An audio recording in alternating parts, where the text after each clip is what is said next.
சின்ன பசங்க 20-21 வயசு, உங்களுக்கு பிஸ்னஸ்க்கு யார் ஹெல்ப் பண்ணுறா? அப்பா அம்மா. நீங்கள் வேலைக்கு போய் ஒரு 1.5 லட்சம் 2 லட்சம் கையில் வச்சுக்கிட்டு ஒரு 50,000 பிஸ்னஸில் போட்டு 6 மாதம் அந்த காசை வச்சு ரன் பண்ணலாம். பாசிட்டிவாக தான் இருக்கணும், அதாவது 2 பக்கமும் யோசிக்கணும்ல. மேபி நெகட்டிவாக போச்சுன்னா என்ன பண்ணுவீங்க? அப்பா அம்மா கேட்க முடியாத சூழ்நிலை இருந்துச்சுன்னா கஷ்டம்.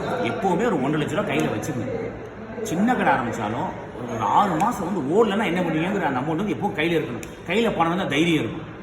கையில் பணம் இல்லாட்டி பிஸ்னஸ் ஆரம்பத்தில் உடனே வந்துடாது. அதில் கடை வந்து ஒரு வாரத்தில் ஒன்னேலாம் உங்களுக்கு கொட்டிடாது. 1 மாதம் 2 மாதம் 3 மாதம் பொறுமையாக இருக்கணும். ரொம்ப ரேராக கடை ஜெயிக்குது. முதல் மாதத்துலேயே பிச்சுக்கிட்டு போகிற கடைகள்லாம் இருக்குது. Rare case. எல்லா கடையும் 1 மாதத்தில் பிச்சுக்கிட்டு போயிடாது. ஸோ எப்போவுமே உங்கள் வயசு பசங்க ஆரம்பிக்கும். என்னோட அட்வைஸ் வந்து ஒரு வருஷம் வேலை பார்த்த காசை கையில் வச்சிருங்க. அப்புறம் சொந்த தொழில் பண்ணல. அப்பா அம்மா ஹெல்ப் பண்ணால் நல்ல விஷயம். அப்பா அம்மா கொடுக்குறாங்க. அப்பா அம்மா சிரமத்தில் இருக்கும்போது அவங்கள போட்டு நீங்கள் திருப்பி தொந்தரவு பண்ணக்கூடாது. ஏன்னா அவங்களுக்கு குடும்ப செலவு இருக்குல்ல. சொல்லுறது புரியுதா?